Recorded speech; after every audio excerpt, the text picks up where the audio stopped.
Hi viewers, welcome to our channel. ప్రస్తుతం మనతో పాటు దామ బాలాజీ గారు, సీనియర్ జర్నలిస్ట్ ఉన్నారు. వాటితో ఒకసారి మాట్లాడదాం. సార్ నమస్కారం. సార్ నమస్తే. Sir deputy CM Pawan Kalyan గారికి బెదిరింపులు కాల్స్ వచ్చాయి సార్. చంపేస్తామంటూ కూడా ఫోన్ కాల్ చేసి బెదిరించారని చెప్పేసి వార్తలు వైరల్ అవుతున్నాయి సార్. మరి ఎవరు ఈ బెదిరింపు కాల్స్ చేశారు, ఎక్కడి నుంచి వచ్చాయి? మరొక వార్త ఏంటంటే, ఇది మొన్న బియ్యం స్మగ్లింగ్ జరిగింది కదా, దాన్ని పట్టుకున్నందుకే ఈ బెదిరింపులు వచ్చాయని చెప్పేసి కూడా అంటున్నారు సార్. మరి ఏం జరిగింది సార్? పవన్ కళ్యాణ్కి గతంలో కూడా బెదిరింపులు వచ్చాయి. చాలాసార్లు పవన్ కళ్యాణ్ కూడా చెప్పాడు, బ్లేడ్ బ్యాచ్ అటాక్ చేస్తుందని కూడా ఆయన చెప్పాడు. నా మీద హత్యా ప్రయత్నం చేస్తున్నారని కూడా గతంలో చెప్పాడు. అయితే గతంలో చెప్పడం వేరు, ప్రతిపక్షంలో ఉన్నప్పుడు ఇలాంటివి కామనే. నాకు ప్రాణభయం ఉందను, అంటే అధికారంలో ఉన్న పార్టీల మీద ఏదో ఒక ఆరోపణలు చేయడం అనేది కామనే. కాకపోతే ఇప్పుడు వాళ్ళే అధికారం ఉన్నారు, ఈయన సాక్షాత్తు డిప్యూటీ సీఎం. ఇప్పుడు ఆయన పేషీకి కాల్స్ 2 సార్లు కాల్స్ చేశారని చెప్తున్నారు. 2 కాల్స్ వచ్చి పవన్ కళ్యాణ్ మేము చంపేస్తాం, బతకనీయమని ఒక బెదిరింపు కాల్స్లు చేశారు. అట్లాగే మెసేజ్లు కూడా వచ్చాయని చెప్తున్నారు. దాంతో ఒక్కసారిగా పేషీ అలర్ట్ అయింది. అలర్ట్ అయి పవన్ కళ్యాణ్ దృష్టికి తీసుకెళ్లారు. దాని తర్వాత హోంమంత్రి అనిత కూడా ఇంటర్వ్యూన్ అయింది. ఆమె డీజీపీతో మాట్లాడింది. ఇలాగా పవన్ కళ్యాణ్ పేషీకి కాల్స్ వచ్చాయంట కదా, వాళ్ళు ఎవరు, ఆ కాల్ని ట్రేస్ చేయండి అని చెప్పారు. ఆ కాల్ని ట్రేస్ చేస్తే అది లబ్బిపేట, అంటే విజయవాడలో లబ్బిపేటకు సంబంధించిన మల్లికార్జున రావు అనే వ్యక్తిది అని చెప్తున్నారు. దాంతో అతన్ని అదుపులోకి తీసుకొని ప్రశ్నిస్తున్నారు. అతను వెనక ఎవరైనా ఉన్నారా?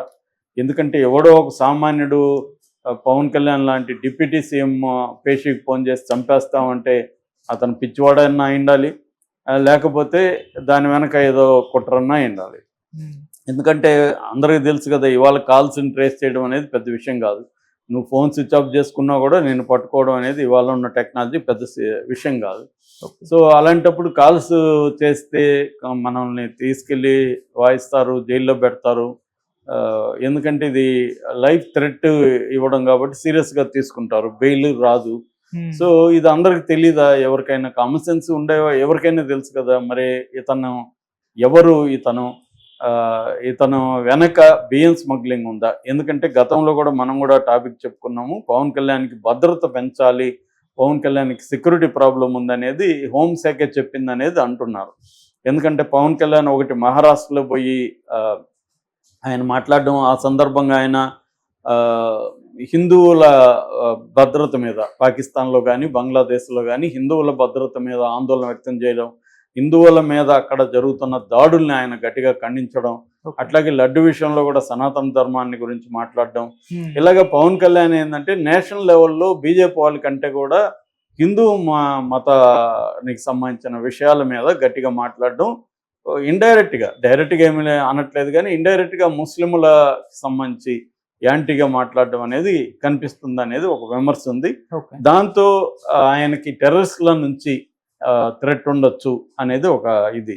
రెండోది, గతంలో మావోయిస్టులు కూడా ఆయన మీద లేఖ రాశారు యాంటీగా. సో మావోయిస్టుల నుంచి కూడా ఆయనకి థ్రెట్ ఉండే అవకాశం ఉంది అనేది గతంలో కూడా మాట్లాడారు. మూడవది, ఇటీవల ఆయన బియ్యం స్మగ్లర్ మీద చాలా సీరియస్గా ఆయన తీసుకున్నాడు. అందువల్లే దాని మీద సిట్టేశారు. లేకపోతే చంద్రబాబు దాన్ని అంత సీరియస్గా తీసుకుని ఉండేవాడు కాదు. పవన్ కళ్యాణ్ వల్లనే బియ్యం కాకినాడ పోర్టులో బియ్యం స్మగ్లింగ్ కావచ్చు, నిన్న విశాఖ పోర్టులో కూడా పీడిఎస్ బియ్యం, పబ్లిక్ డిస్ట్రిబ్యూషన్ సిస్టమ్, అంటే రేషన్ బియ్యం, అక్కడ కూడా నిన్న ఆయన ఎవరు Nadendla Manohar civil supplies minister వెళ్ళి పట్టుకున్నాడని చెప్తున్నారు.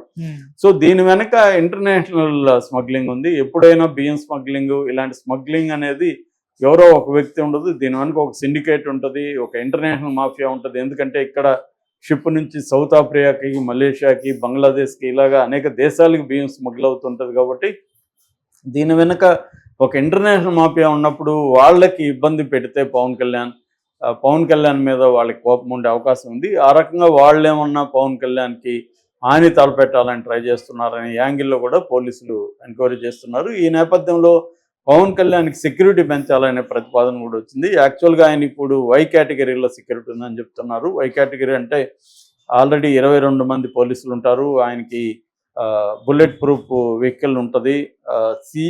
సిఏపిఎఫ్ అంటారు. సిఏపిఎఫ్ అంటే సెంట్రల్ ఆర్మ్డ్ పోలీస్ ఫోర్స్ సంబంధించిన వాళ్ళు 4-5 మినిమం ఉంటారనమాట.